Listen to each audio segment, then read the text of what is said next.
If you're not willing to spend $15 an hour for someone to do something that you do, that means that you are valuing your time at $15 an hour or less. You're saying that your time is only worth $15 an hour or $25 an hour. And I know the people that are listening to this podcast, that their time is worth way more than that.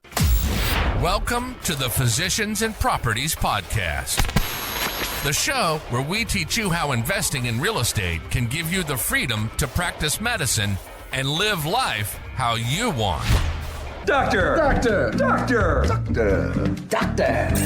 Now, here's your host, Dr. Alex Schloe. Have you ever heard of velocity of money? Have you ever heard about how you can take your money, make it work for you way faster to double, triple, quadruple your wealth? That is what we talk about in today's episode. And I am Dr. Alex Schloe. I'm really excited to have my friend Kassidy Warren on the podcast, where we talk about all things such as burnout, van life, short-term rentals, boutique hotels, and this incredible concept that he has called velocity of money, which is a 4-step framework to think about. 4 different ways that you can make your money work for you faster. The 4 different ways are leverage, appreciation, free equity, and taxes. And we talk a lot about, hey, when to sell a property. A lot of us have heard the way to get rich is buy and hold real estate. And that can be true. But we talk about perhaps thinking about your return on equity.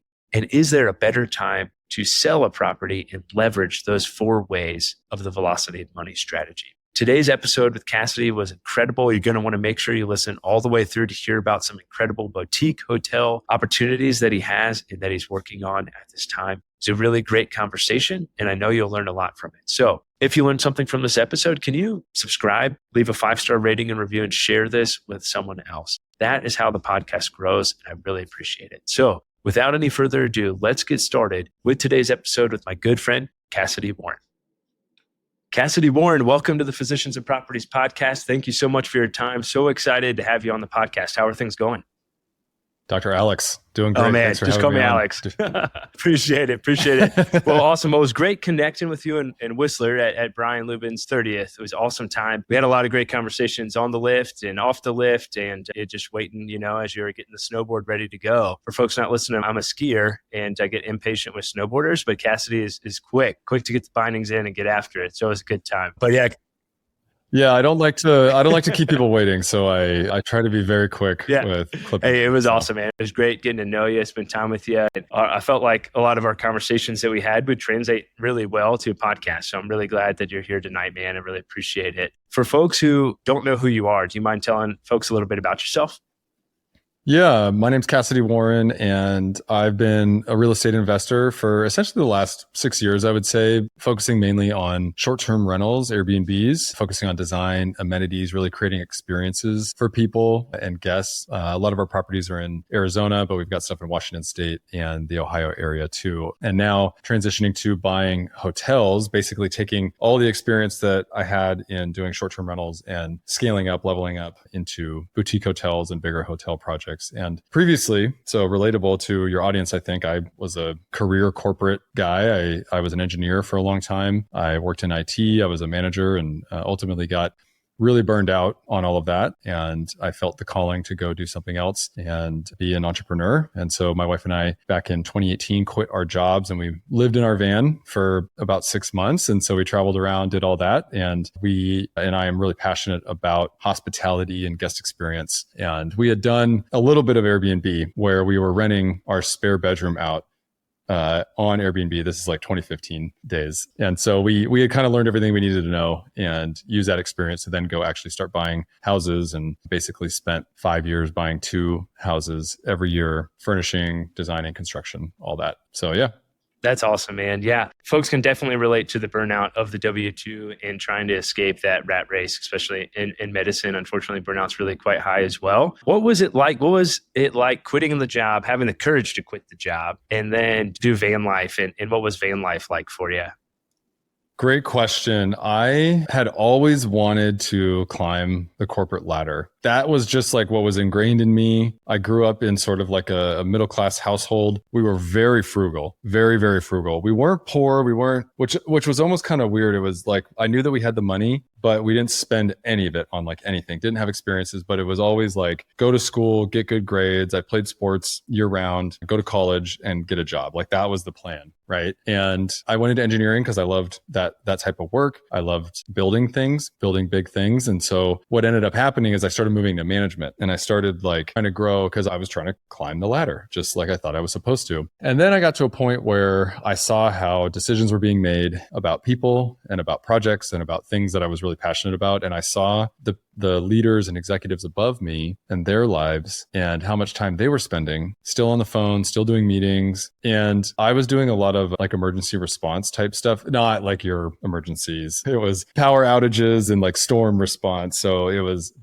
late nights and long weekends all through basically October to April. And I wasn't really seeing anything getting better in terms of my life, the quality of my, or the things that I wanted to do. And I love travel. My wife loved travel. We maximize travel. We maximize the weekends, but a lot of that contributed to the burnout. A lot of like, so basically we would work 40, 50, 60 hours a week on these big projects. And I was in management now, and that wasn't as fun as being an engineer and building things. And so that was contributing to the burnout. And then you would try to cram as much into the weekends, hike or ski or, get an adventure in, but then you're driving and adventuring and coming back and cleaning all your gear and you're just jumping right into it on that Monday. And so there was a ton of burnout on both ends. And so what was happening is I was realizing that I didn't know what I even wanted next. I didn't even have the time to think about what I wanted next. And that's where the conversation started coming up. Well, we got to do something about this. We got to take a break, even just to get some rest. And so we both decided, my wife and I said, well, we have this van, let's go live in the van. And that was like peak van life was going on at the time. Like hashtag van life on Instagram was in full effect. We were part of it. And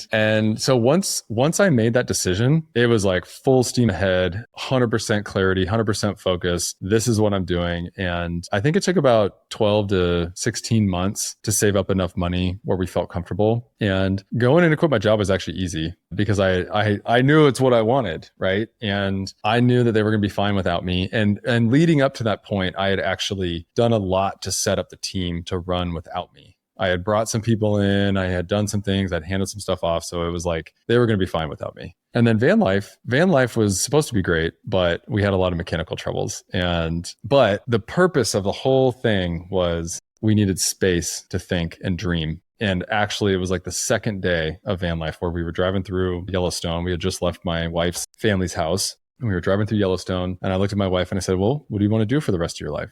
And she's like, I want to invest in real estate. I want to own Airbnbs all over the country. And I was like, okay, me too. Let's do this.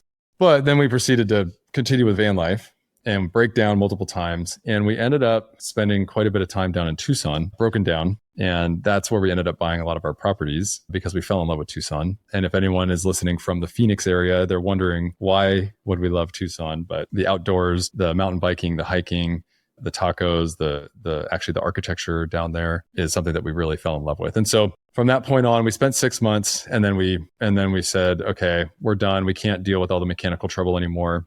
But we had a goal and a vision and a focus. And again, like 100% clarity, 100% belief in buying these properties. And so that meant I had to go back to work. But I went back as a contractor. I went back and I thought I was an entrepreneur by doing this, but really I was just like, I was still trading time for money, but it was more money and I had flexible hours, flexible schedule, remote working. This is even before COVID. And so that allowed us to invest in all these properties and buy 2 houses every year. It was unbelievable what we were doing in our own minds. And so we had this drive and this like insatiable appetite to go just buy real estate and improve real estate. We were living like our HGTV dreams, like we were building and designing these incredible properties. And at our last project, we ended up putting a pool in and a hot tub and like adding on square footage and adding bathrooms. Like every property got bigger and bigger and bigger and bigger and more expensive because we were learning about tax benefits and, all this stuff. So van life really, when we look back, it was the catalyst for everything because it gave us the space to think and figure out what we wanted to do. And then it was so painful that it forced us to go back to work to go achieve our dreams. And it put us into Tucson. which is where we ended up buying a lot of our properties. And that's worked out really well awesome, for us. Man. Yeah, I think a few things that I wanted to hit on that you mentioned. One, you set up your team to work without you, which is super important in business and in real estate as folks are getting further into investing, realizing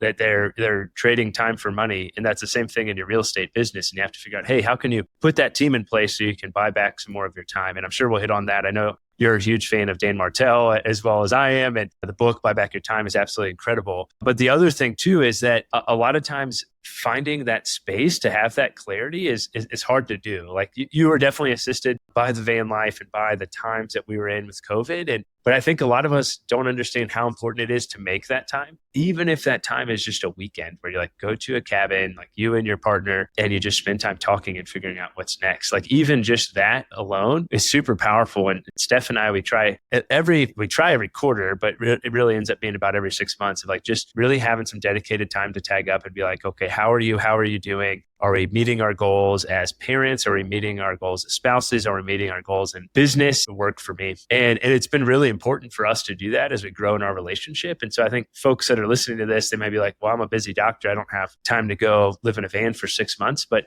maybe you do have time to just get away for a weekend and really spend that time focusing on what you want. Yeah, we are implementing what we're calling quarterly clarity retreats with just my wife and I. Not at home, not at any of the properties, somewhere different, in the woods, preferably, limited cell service or, none. It's getting harder nowadays, but to do exactly what you just described, because you have to look back and you have to look forward and you have to readjust and you have to have no distractions. If I could give one piece of advice to anybody that's listening, whether you're a physician or you have a W-2 job or you're an entrepreneur, is subtract more from your life than you think you can. Subtract as much as you can out of your life that doesn't align with your energy and like what you're trying to do. And this is Dan, this is Buy Back Your Time. And this is actually what Dan talks about, is protecting your energy. Your success is like, you'll be more successful if you focus on only doing the things that actually light you up and that you actually enjoy. I met a physician, he might be a dentist, he was a dentist in Wisconsin who had I think he has 10 practices, and he started as a regular dentist, but he systematized everything where he would just have to come in and basically he had people for every single piece that were really excellent in training and all this. And he would just come in and do what he needed to do for his specific part. And I think actually Dan talks about that in the Buy Back Your Time book. But the more that you can subtract, especially the things that you don't enjoy doing, and then create space without distractions. That was a big change in my life, was when I started implementing weekly things that were just for me and without distractions. So every week I go and there's a sauna, cold plunge, and steam room. There's a specific place that I go to, or when I'm traveling, I go find whatever's nearby, and I don't have my device, and it's an hour or more of me, just no distractions. Something happens with the sauna and the steam room and the cold plunge where it gets your mind going, it gets things flowing, and you have ideas and you have inspiration, and maybe you just have just alone time and quiet time. And I think we all need that. Yeah, it's so important to have that time to recharge and just think and think deeply, and all the distractions distract us from doing that. And yeah, it's something I'm trying to work on too. And I feel like I've been making slow progress in that. I just hired an admin assistant about a week and a half ago, and just having someone that just goes through my email and prioritizes what's important. I'm using the email GPS from Buy Back Your Time. Yeah, I mean, that book's incredible. Just waking up and doing, having my quiet time and going to the gym and getting ready for clinic, and then be like, hey, I don't even need to check my email because she already texted me and said hey, these are the 2 things that were actually important out of the 100 emails that you got. You know what I mean? And so just that little bit makes me so much happier, frees up my time. It's just something that I don't like to do, and I don't need to waste my energy looking through a bunch of emails or newsletters or, hey, this person messaged you on LinkedIn. It just doesn't matter.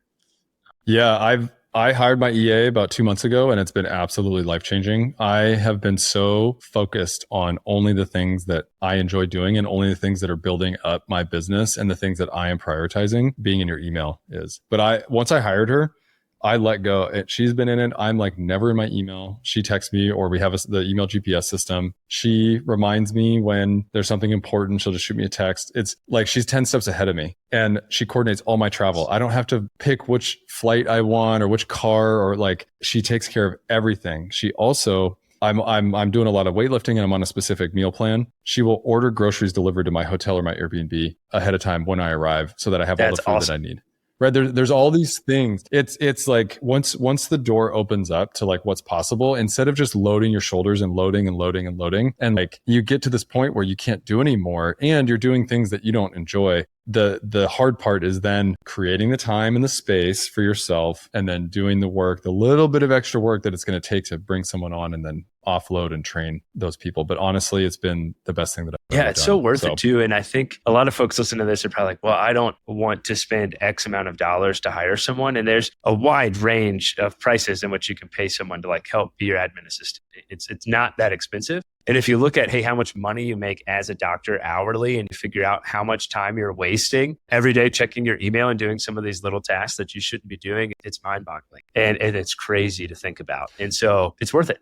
Yeah, if you're not willing to spend $15 an hour for someone to do something that you do, that means that you are valuing your time at $15 an hour or less. You're saying that your time is only worth $15 an hour or $25 an hour. And I know the people that are listening to this podcast, that their time is worth way, way, way more than that. And so you can afford to pay people, and it's more about how you feel. And then what's your main goal? What do you so if you're saving lives, do you want to save more lives? Like, I don't know, like getting the admin stuff or anything that's not what you're good at or what lights you up or what is the most beneficial to society. Like, you are wasting time and energy and effort on stuff that's not achieving your goal, that's not helping people, that's not saving people's lives. If you want to go discover a new way of doing a certain procedure that's going to help people, why would you want to spend it managing email and calendar and coordinating travel appointments? Like, go use your brain and your skills and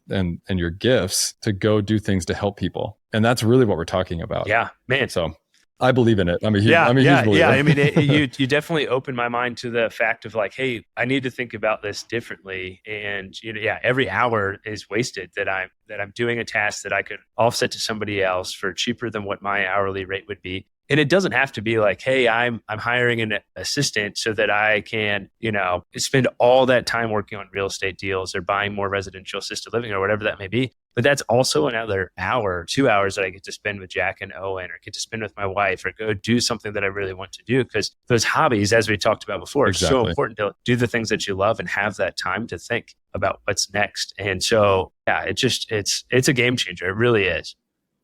Yeah. Yeah. And this person that you bring on is probably better at doing all the stuff than you are. And she likes it. Right. It's like, yeah. And they like it. Yeah. You can find people that like doing this stuff. That's the golden goose right there, is if you find the 10 things that you hate doing and you find someone that loves doing those 10 things, that's like an insane combination of like, you will feel better. They will feel better. They'll do more. They'll enjoy their work. You'll enjoy spending time with your kids. I think that's really one of the biggest missed opportunities, is like spending more time with our family and our loved ones just by simply buying back some of our time. Yeah, I agree. It's easy, especially in entrepreneurial ventures, to build another job and think or say like, oh, I'm doing this for my family, or like down the road, it's not going to be as busy. It's always going to be busy, or if not busier, especially if you're growing. So you have to figure out how to put those pieces in place to make it where you can continue to scale and prioritize the things that matter most. Exactly. I couldn't agree more. Well, let's talk about, Kassidy. So we bought back some time, but now let's talk about velocity of money. So this is something that you and I talked about that was a really cool way of thinking about how you can use your money to work for you and work for you more efficiently in a more timely manner. So let's talk a bit about velocity of money. What does that mean to you, velocity of money? Yeah, it's essentially the framework that I've come up with to describe the best way to multiply your money through real estate. And this is for anybody. This is for anybody that's either actively investing in real estate, or maybe they're passive or want to be passive or somewhat active, like maybe some of the people that are listening to this podcast right now. And so I want to sort of dispel this buy and hold myth a little bit too. So this is kind of the anti-buy and hold. And I think it's basically figured out how to get the best of all worlds within real estate, how to get all the benefits and make the most money in the quickest amount of time. This is the strategy, velocity of money. And there's 4 accelerators to the velocity of money. And so the first one is leverage. This is true across any real estate. You use leverage to buy real estate. I do know people that want to buy cash, and pay cash for real estate, but that's actually not the way that you make the most amount of money.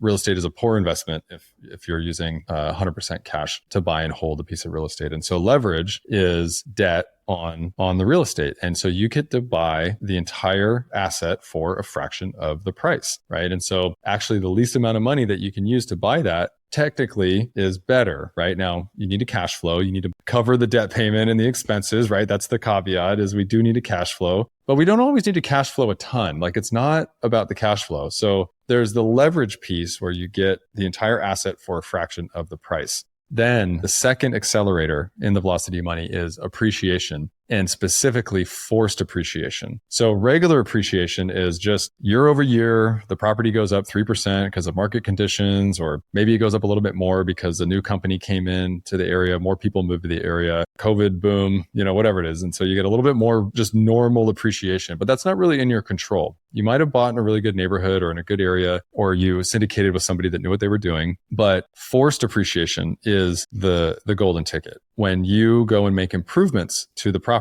So for a house, this is adding square footage, renovating the kitchen, bathrooms, adding a pool and hot tub if it makes sense, and really increasing the overall value of the property. That's forced appreciation. It's not as powerful on residential. On commercial is where it's really powerful. So think boutique hotels, storage, even multifamily. This is true. And so the formula, the way that you do this is you come in, if it's a hotel, and you improve the rooms, you make it look nice, you add amenities, maybe you're adding a sauna, hot tub where one didn't exist before, and you're improving operations. And so you're increasing the value of the property, but the way that that's done is actually by increasing the profit of the property. And so technically it's called the NOI, net operating income, but let's think about it as profits. And so if you come in and you make a ton of renovations, you take better pictures of the hotel, you run it better, you reduce expenses. We will also convert like a manager's unit where managers used to live on site or something, they live on site. And so if we don't need them to live on site anymore, we can convert that unit to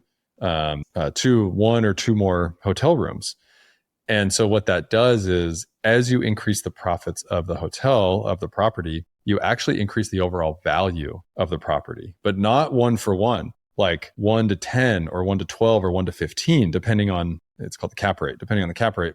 And so what that looks like is, let's say I converted that manager's unit and I net $50K more per year. That means that the value of the property goes up by $500,000. And on that specific one, by converting the manager's unit, that means there's not a lot of additional expenses that we've added. That's a really slick way on the hotel side to do that. And so we increased annual profits by $50K and the value of the property went up by $500,000. And because when people go buy commercial real estate, they buy it based on how much cash flow they're getting on the deal. If they want a turnkey thing, how much money am I going to get paid every year for how much I'm spending? And then when you go look at on the residential side, let's say we did an Airbnb and we bought a $400,000 house in a $500,000 neighborhood. So the comps are 500. We put some money into the $400,000 house and now it's worth 500 grand. But let's say we're making $1 million in cash flow, unrealistic, but we're making so much money in cash flow,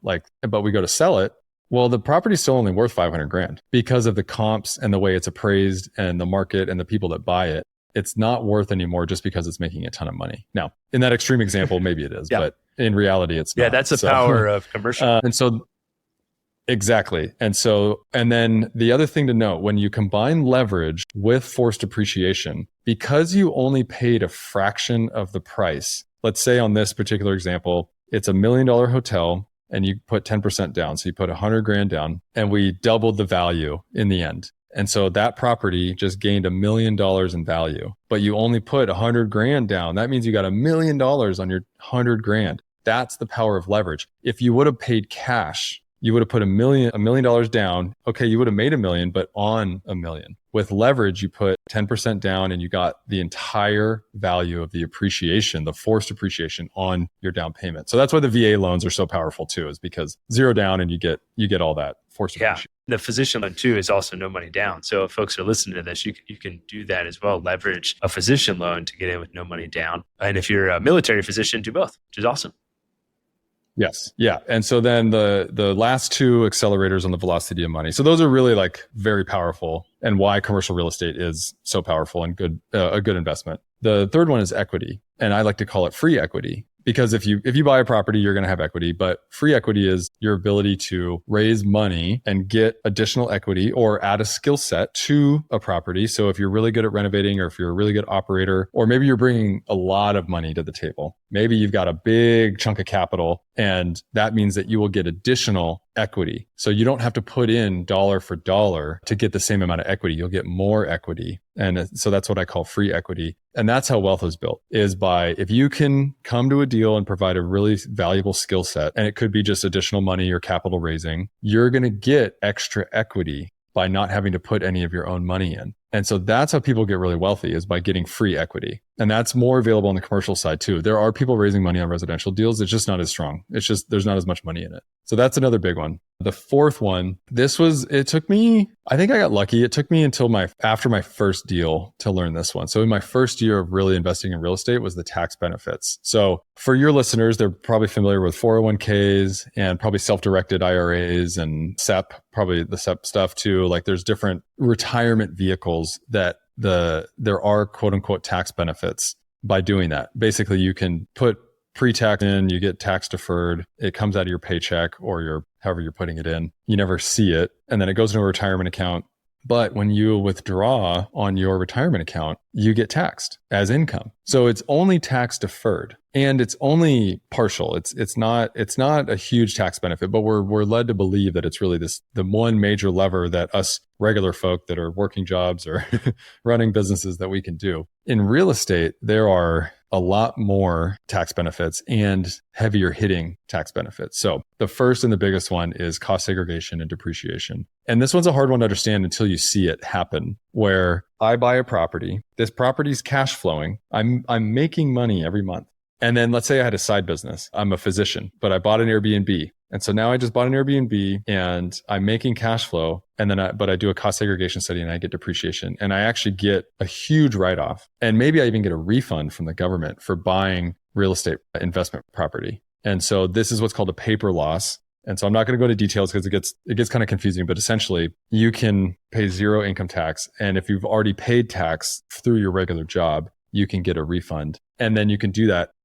And so this is the short-term rental loophole, but also on commercial real estate, it's available too. And so if you're a physician or if you're someone with a W-2 job, you can go buy an Airbnb and you can essentially eliminate your tax bill. And so I was talking to the same dentist and he was like, I would have to buy so many properties. I make so much money. And he wasn't bragging, but he was like, this wouldn't work for me. I was like, no, you just need to go buy and you're going to get about $500,000 in write-off in the first year. And he's like, oh, I didn't know that. I was like, yeah, like the only way for people with a regular job or working like a small business for them to really save on their taxes without just having to buy cars or spend more money is you go buy a really expensive short-term rental. You get it set up, and then you get a cost segregation study and take the depreciation. And so remember that. If anyone's listening, clip this part, go talk to your CPA and be like, what is he talking about? And go find a CPA that knows what I'm talking about and make sure that you go do the strategy. Go buy a short-term rental and pay zero in taxes. So that is basically the velocity of money strategy. There's some other tax benefits like a 1031 exchange. But the other piece of this that I want to talk about is when to sell, because I talked about anti-buy and hold, right?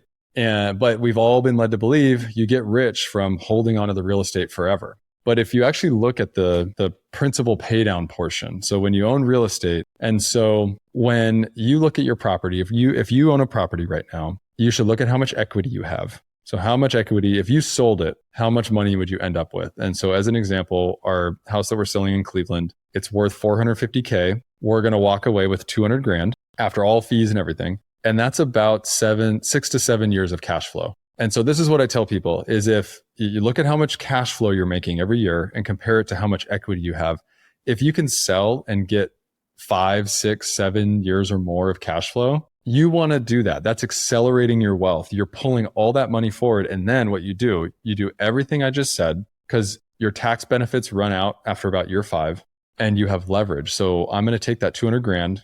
I'm going to put it into a hotel, but let's say I put it into a house. That $200,000 can buy me $1 million house, and I can turn it into an Airbnb. I can do all the tax benefits, and then I can force appreciation. And now I've like tripled my money in no time. And so I had a $450,000 house in Cleveland. And now I can go buy $1 million house and I can cash flow and I can appreciate, like start that cycle all over again. And so every 3 to 5 years, you should be doing this. And this is how you triple your money every 3 to 5 years is through the velocity of money strategy. And it's by selling, not just refinancing or buying. That's amazing, Kassidy. Yeah, I'm sitting here right now thinking about a house we have in Florida that's got about $200,000 in equity, and it's making my wheels spin. Of like, hey, maybe a good play for us would be selling that, taking that $200,000. It's a long-term rental. Cash flow is about $24,000 or so a year. Yeah, so eight years. Yeah, it's like 9 years. Yeah, like 8 or 9 years. Yeah, 8 years of cash flow. And then we could potentially put that into a short-term rental, and then do cost segregation study, accelerate the depreciation right off my W-2 income. And yeah, you're right. It's crazy. Yep. That $200,000 could then generate, who knows, $600,000, $700,000, $800,000 in wealth in no time. That's exactly right. Because when you add up the leverage piece, the forced appreciation, the cash flow, the biggest hit usually is actually on the forced appreciation and not on the cash flow. And so if you can take that 200 and then when you buy, so you're going to take that 200 grand, you're going to buy $1 million house. The amount of money that you put into the $1 million house is worth a lot more than the money that you put into the $400,000 house, because it's in a more expensive neighborhood. It's in a better area. It's a bigger asset. It should need the same amount of work, but basically every dollar that you put in to improve the property should get you $3 out. That's what I like to say. But if you're buying, multiple $300,000 houses in lower cost of living areas, the money that you spend to renovate and rehab is not going to go as far. It's not going to make you as much money. And so actually focusing on bigger, more expensive, better, higher cost of living areas and improving that one thing and using that leverage is going to generate you a lot more wealth. Yeah, that's wild, man. And we were talking about it on the trip, how buying that $1 million property is also going to, appreciate way more over time than that $400,000 property is going to do as well. So you're just increasing the amount of money or equity because of the appreciation that's happening. So just makes a whole lot of sense. Yeah, I like to ask people, because a lot of people like to work in percentages. And so I'm like, okay, well, do you want 20% on 300 grand, which is usually the cash on cash return of an Airbnb in a Midwest market? You can buy a $300,000 house and you get about a 20% cash on cash return. Do you want 20% on 300,000 or do you want 5% on 2 million? So even if you don't make a ton of cash flow, or even if your percentages are smaller, but you're able to leverage that money up into a $2 million asset, you're going to make way more because you're appreciating and you're forcing appreciation on a higher cost asset. You still have to buy a good deal. You can't just go buy any expensive mansion. Like, you still have to buy something that needs work. It needs to have the real estate fundamentals. But a lot of your listeners, the other thing is, because you guys have really, even if you bought something that didn't cash flow, but you covered 75% or 50% of the more, like, do the math. You're going to make way more money on the appreciation than you are on the cash flow. And and then you get all the tax benefits. So your physicians, your listeners will save way more by doing a cost segregation study and getting the tax benefits. And appreciation and cash flow should be the last thing that they worry about, because they have a really high paying cash flowing job right now. Yeah, that's huge. Yeah. The only way I would say the counter to that would be like, well, if you need cash flow to get out of your job, maybe this isn't a strategy for you. Yeah. But if you're like, hey, I really like my job, I really like my W-2,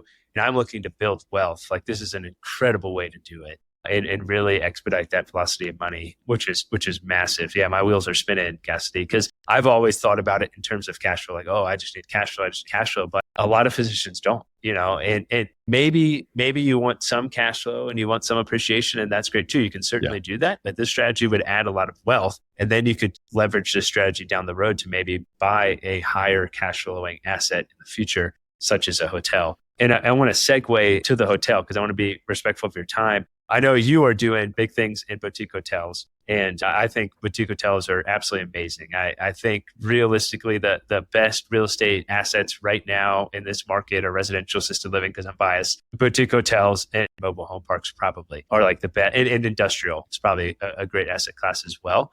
But I think those are the best asset classes right now that really work on the fundamentals of what you're talking about. They're also high cash flow and high appreciation. And, for assisted living and for boutique hotels, it's this like beautiful blend of real estate and business, and for you, hospitality as well. So what do you like about boutique hotels? What have you done in boutique hotels, and what's coming next? Because you got some really exciting things in the pipeline. Yeah, I love boutique hotels because I do love hospitality. I love design. I love working with creative people. And so I shied away from multifamily, right? The numbers didn't make sense for me. And it's just, the renovations on a big apartment unit and white cabinets and gray floors just didn't pique my interest. But the reason I like boutique hotels and just hotels in general, especially right now, is when you look in the price range of like $2 to $12 million at any market in the US. And I like to look in typically coastal. I'm more on the West Coast, and that's sort of what I know. Montana down to New Mexico and then west is what I look for. And anything near a body of water, typically a established vacation destination, whether it's a primary or secondary market, near a body of water, mountains, national park, right? Not necessarily in the middle of nowhere with nothing else around. And what you're seeing is that you're seeing a lot of regulations on Airbnbs. And when that happens, when Airbnbs start getting banned, well, people only can book hotels. But people still want the Airbnb experience. They don't want just another hotel all the time. There's still going to be people that go to those, but you can Airbnbify boutique hotels, or essentially design and renovate and add amenities to these hotels. And in the 2 to 12 million price range, what you find is that the small investors, the individuals, they can't afford that. It's hard for them to buy in that price range. So they're not competing with you. And then you have the institutional investors above that, like the hedge funds, the BlackRocks, the Vanguards. They don't want to come and pay for something that's less than $12 million. And there's some other things too. And so there's this wedge market right now where you can find these, and it's typically baby boomers that bought this as their retirement plan years ago. And so there's a lot of baby boomers that are out there that want to get these off of their hands, or their kids want to get rid of them because they've either passed away or they've handed it down to the kids, and the kids want nothing to do with it. They never wanted to own it in the first place. They've been neglected. Not the kids, the property has been neglected. Deferred maintenance, hasn't had any amenities. They don't have a website. They're not on all of the online booking platforms. They don't have an electronic property management system. There's no automated messaging. There's no electronic door locks. There's no, all this stuff that we know today to be able to do. And so what we can do is with these baby boomers is we can do seller finance with them, because they probably bought their property on seller finance. A lot of them did when they originally bought. And so they're familiar with this. And so we're able to negotiate terms that are beneficial to both us and the seller. Like I said, some of them have the manager's unit, so we can come in and flip the manager's unit, and we can come in and operate these things better. And basically what we're seeing and what we're doing is we're buying them at a discount on seller finance, rehab within 6 to 18 weeks, depending on the size, and remarketing, reopening, and really trying to focus on guest experience. And we're doubling and tripling the value of the property by doing that. And so bought one in Solvang, California, closed back in April. We opted to run it through busy season because we knew that the permitting process was going to be tough and take a long time, which it did. And so we ran it through busy season. And then we are just about to start renovations here in like 2 weeks. Completely redo the outside. It's 24 units. It's a little Danish town. It's like the original motel. I wouldn't even call it a motel though, because it's a hotel. And we're going to do exactly everything that I just said. And the differentiator for that hotel is that there's 2 really great outdoor spaces. We're going to really focus on making them a curated, private, but also communal outdoor space. So a separate fire pit areas, the vegetation, there's going to be pet areas off in the back. We're going to be pet friendly and design focus in all the rooms. So we raised money for that. We brought investors in. They're going to get all the benefits of the velocity of money that I just talked about. And we're going to have fun renovating this thing. And then I'm under contract on another one up in Washington State, 31 units. Yeah, 31 units. That one is an eviction, or a foreclosure. So we're just kind of waiting on that process to complete before we can start actually, doing anything on that one. And then I'm actually in Palm Springs right now, looking at another exciting deal that's going to be probably one of the biggest, is going to be the biggest that I've ever That's worked on. awesome, man. Yeah, you got some exciting things coming down the pipeline. Yeah, I think one other really cool thing that you mentioned was the seller finance piece. And that's velocity of leverage for you. I mean, it's adding to the velocity of money so significantly because you're able to negotiate both favorable terms for the seller and for yourself and really make that benefit you, whether that's hey, it's an interest only payment for 18 months while you get the hotel renovated and stabilized, and then you start paying down the principal. Or there's so many different levers that you can pull with seller financing, which is just absolutely incredible going forward, and definitely a huge way to set yourself up for success going forward. So it's awesome. Yeah. And I didn't even really know about seller financing, gosh, probably 18 months ago. But it really is a conversation between you and the seller about what benefits them the most and what benefits you the most. And so if you do a big down payment, we don't like that because that's more cash that we have to bring in and raise. And they actually don't always like a big cash payment and down payment because then they have to pay taxes on that. Versus a smaller down payment, they get a little bit of money, they can do what they want to do. They buy their motorcycle and they ride off in the distance, but then they get really great monthly checks, like the interest only payments. And it's funny because in residential, if you're just buying your own primary, people hear interest only debt and they're like, whoa, no way. I would never do interest only. But this is commercial. And this is saying, hey, I'm just going to give you interest only. So seller, you're actually making more money because I'm not paying any principal down. It works for me because I know my payment. I don't need the principal to be paid down because I'm doing the velocity of money strategy and improving the property. And I'm confident that I'm going to be able to improve it so much that I don't need to pay the principal down because I'm just going to refinance. I'm going to pay off the seller and then I'm going to cash out or bring cash back to me and my investors. And we're still going to cash flow. So that 18 to 36 months of interest only payments really means nothing to the overall deal structure other than it actually saves us money because we don't have to pay us every month on the interest. So yeah, mutually beneficial to yeah, absolutely. Yeah, we bought a couple assisted living homes seller finance, and it really is just that conversation and relationship of like, hey, what are you looking for? The last one we did, they were like, hey, we need $45,000, and then we want to retire, and so we just want the cash flow. Like, okay, great. That we don't want to pay a big down payment. Similar reasons to what you said. So we ended up paying 6% down on this property, and yeah, assisted living home near Scottsdale, Arizona, 6% down, which was $45,000. And then we negotiated a much lower interest rate than what the current market was as well. So we got interest rate at 6% at a time when it was about 8.5. And they're super happy and we're even more happy. And so it was just a great way to do it. Yeah. So it's all about the relationships, which is really important, and being willing to have that conversation. And one other point to that real quick was a lot of times folks just don't understand what seller financing means and how that benefits them. And so we had a lot of conversations with them, and then we wrote this like beautiful document of, hey, here's how much money you're making in interest. Here's how much money you're saving in taxes. Here's how much you're saving by the fact that we don't need to go through a realtor. We can just work with an attorney and title. And then they saw that and they're like, oh my gosh, like this is amazing. Not to mention they still got their purchase price. And so it's just amazing.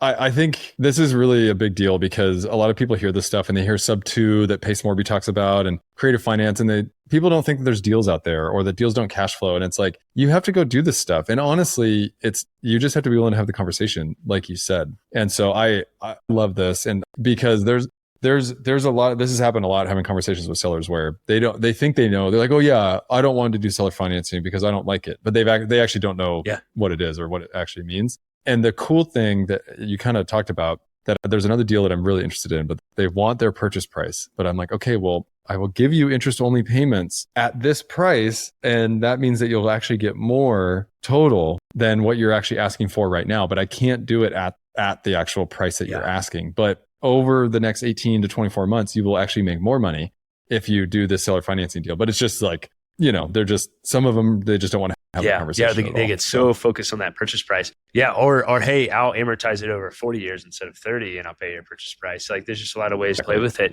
Yeah, I will send that to you. I'll send you the exact letter that we use to send to them with the number still in it. So you can take a look and see. And then if anyone listening to this wants to get that as well, just send me a message on LinkedIn or Instagram or an email to alex@physiciansproperties.com. And I'll send you that as well.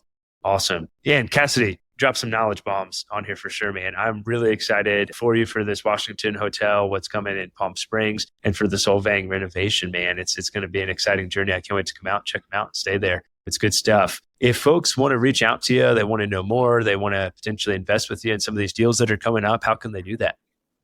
Yeah, the best way to get in touch with me is actually just through my Instagram page. It's at Kassidy.Warren, and that's Kassidy with a K. And you could DM me for now. I think I'll have a link to fill out, email address and all that soon here. But I will be looking for investors on all the future deals, and I want to help people make more money. I want to help transform your money into more money. I love doing these projects. I love creating experiences and helping people and building relationships with others. And if I can help your listeners do that, then absolutely, man. That's awesome. Yeah, we'll be sure to include a link in the show notes to your Instagram as well. And man, good stuff. Got any parting shots before we wrap things up? Just really appreciate you having me on. And yeah, just follow me on Instagram. Sounds That's good, cool. man. Awesome. Well, with that, it's been Kassidy Warren and Dr. Alex Schloe with another episode of the Physicians and Properties podcast. Signing off. Hey, real quick, if you're still listening to this, I'm assuming you got value from it. So I need your help specifically. My 2-year vision with this podcast is to help 100,000 physicians learn how investing in real estate can give you the freedom to practice medicine and live life how you want. There are 2 main ways that a podcast grows. One is through ratings and reviews, and the other is word of mouth. If you can please leave me a 5-star rating and review on Apple Podcasts and Spotify, as well as send this to 1 to 2 friends that you think would get value from it, we can reach the physicians that we want to reach. Thanks in advance, and talk to you on the next episode. Please note that the information shared on this podcast is for informational purposes only. It should not be considered financial or medical advice. The views expressed on this podcast are those of the host and the guest and do not necessarily reflect the views of the Department of Defense or the United States Air Force.